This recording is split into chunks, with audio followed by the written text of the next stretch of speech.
Dependendo da sua idade, você vai se lembrar bem dessa história.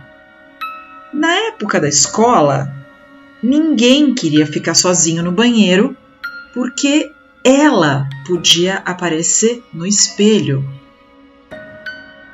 Ela era a loira do banheiro.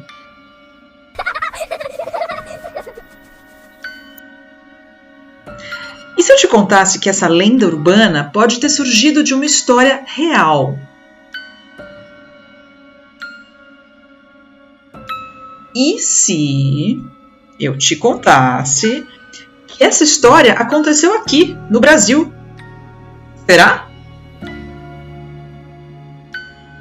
Bem-vindo ao Me Contaram. Eu sou a Camila Domênico e aqui a gente mergulha no universo das lendas urbanas, dos mistérios, do sobrenatural e naqueles medos que todo mundo tem.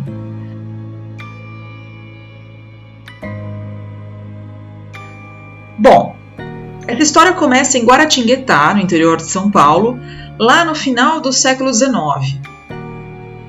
Uma garota chamada Maria Augusta, que tinha 14 anos e era filha do Visconde de Guaratinguetá, teria sido obrigada a se casar com um homem bem mais velho do que ela e que era muito influente na região. Depois de algum tempo, passado do casamento, quando ela estava com 18 anos, a Maria Augusta vendeu tudo o que tinha, as joias que ela tinha, né?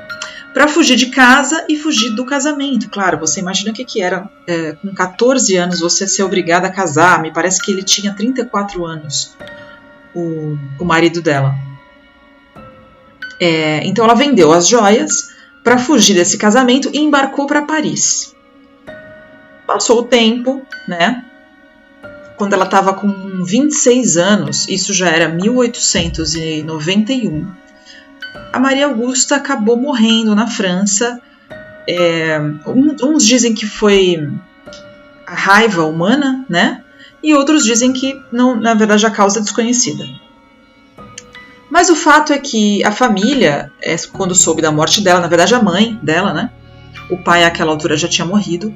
A mãe pediu o traslado do corpo para o Brasil. E aí começa uma série de especulações sobre o que teria acontecido com o corpo da Maria Augusta durante essa viagem. Existe uma teoria, que é essa que considera a causa da morte dela desconhecida. É uma teoria que diz que o caixão teria sido violado durante a viagem para roubar joias. Eu não sei se essas joias foram realmente roubadas ou se não havia nada no caixão, mas nessa ocasião teria também se perdido o atestado de óbito, que estava junto com o corpo.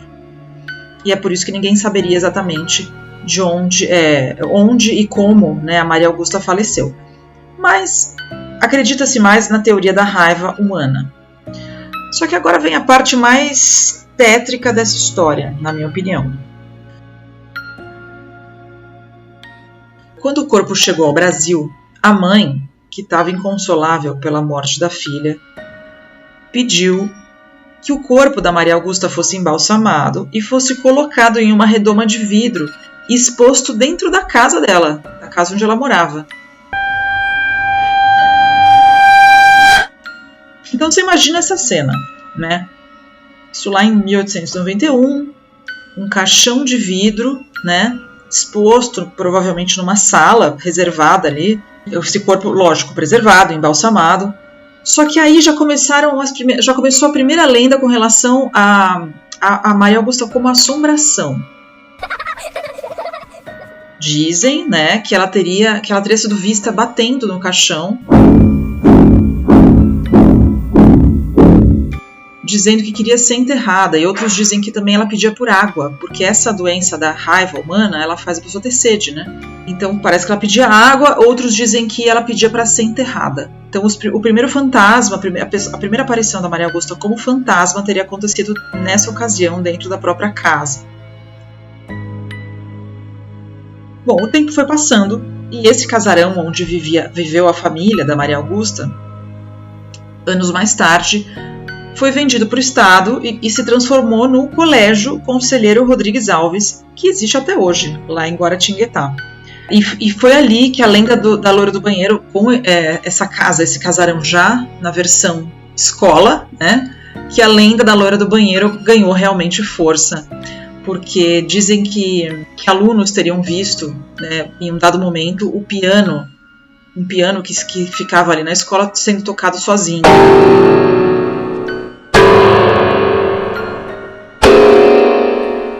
E a Maria Augusta tocava piano, né?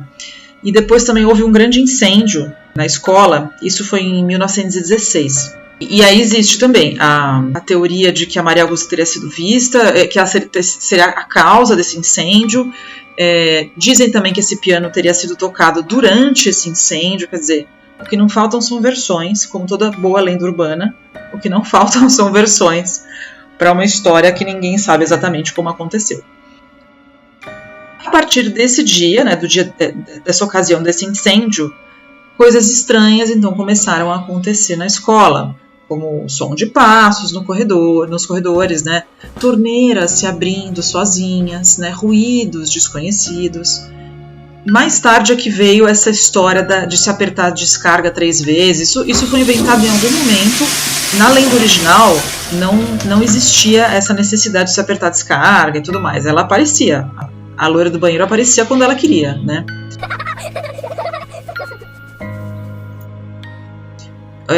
Tem lugares que falam em bater na porta 3 vezes, né, ou apertar a descarga, ou chutar a porta, chutar o vaso sanitário. São variações de lendas, né?